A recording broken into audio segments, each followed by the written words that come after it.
حکومت نے عمران خان کے قید تنہائی اور وکلا تک رسائی نہ دینے کے بیان کی تردید کر دی۔ پہلی بار اڈیالہ جیل میں بانی پی ٹی آئی کے سیل اور سہولیات کی تصاویر بھی جاری کر دیں۔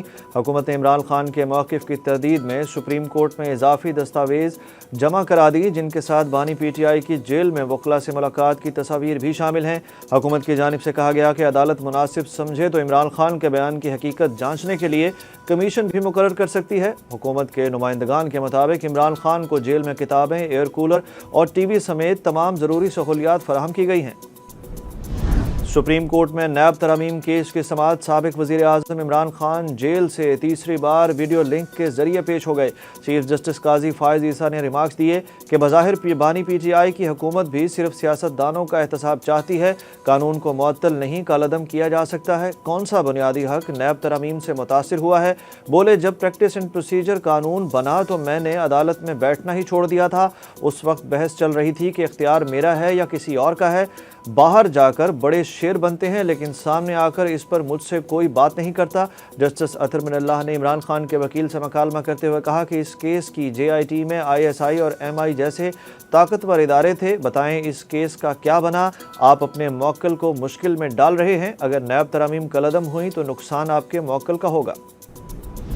عوام کی مہنگائی کی اذیت میں ایک اور اضافہ، مہنگی بجلی مزید مہنگی کر دی گئی۔ نیپرا نے ماہانہ فیول پرائس ایڈجسٹمنٹ کی مد میں بجلی مہنگی کرتے ہوئے ایک ماہ کے لیے قیمت میں 3 روپے 33 پیسے فی یونٹ کا اضافہ کر دیا۔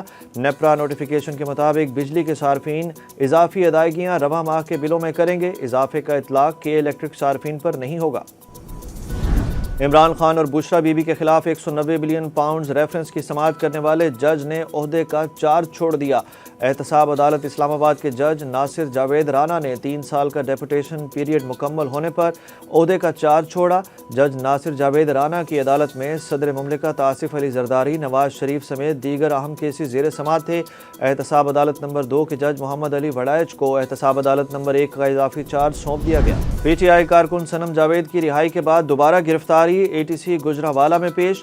عدالت نے 4 روزہ جسمانی ریمانڈ منظور کر لیا۔ پولیس نے صنم جاوید کے 30 روزہ جسمانی ریمانڈ کی استدعا کی تھی۔ کمرہ عدالت میں ویڈیو بنانے پر صنم جاوید کی وکلا کی سخت سرزنش، جس پر وکلا نے معافی مانگ لی۔ دوران سماعت صنم جاوید نے عدالت سے اجازت لے کر بات کرتے ہوئے کہا کہ ہائی پروفائل میٹنگ میں سازش کرنے کی بات ہو رہی ہے۔ جب میٹنگ ہوئی اس وقت میں پی ٹی آئی کی کارکن تھی، نہ ہی عہدیدار تھی۔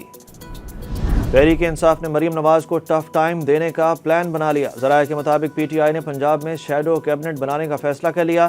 پی ٹی آئی کی شیڈو کیبنٹ حکومتی وزراء کی کارکردگی پر نظر رکھے گی۔ ذرائع کے مطابق P T I shadow cabinet ہر ہفتے پریس کانفرنس کرے گی۔ شیڈو کیبنٹ میں 3 سے 4 سنی اتحاد کونسل کے اراکین اسمبلی شامل ہوں گے۔ کیبنٹ میں 2 ٹکٹ ہولڈرز اور 1 سوشل میڈیا ایکٹیوسٹ بھی شامل ہوگا۔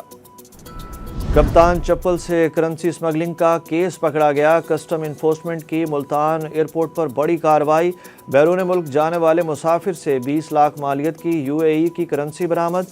ایڈیشنل کلیکٹر کسٹم شاہ فیصل کے مطابق ملزم نے غیر ملکی کرنسی جوتوں میں چھپا رکھی تھی، جو اپنی نوعیت کا واحد کیس ہے۔ T20 ورلڈ کپ میں پاکستان اپنا پہلا میچ آج امریکہ کے خلاف کھیلے گا، جبکہ انجری کے باعث عماد وسیم امریکہ کے خلاف میچ سے باہر ہو گئے۔ ڈیلس شہر میں سیکیورٹی کے سخت ترین انتظامات۔ کپتان بابر اعظم نے بتایا کہ ہدف صرف ورلڈ کپ جیتنا ہے، کوشش ہوگی غلطیاں نہ دہرائیں۔ محمد عامر کا پریس کانفرنس میں کہنا تھا کہ ہمیں ہر میچ جیتنا، غلطی کی گنجائش نہیں۔ دوسری جانب پی C B chairman Mohsin Naqvi کی جانب سے سخت نوٹس لیے جانے کے بعد پاکستان کرکٹ ٹیم کے نیو یارک میں ہوٹل کو تبدیل کر دیا گیا۔ ذرائع کا بتانا ہے کہ اب پاکستان کرکٹ ٹیم کو جو ہوٹل دیا گیا ہے وہ اسٹیڈیم سے 5 منٹ کی ڈرائیو پر ہے۔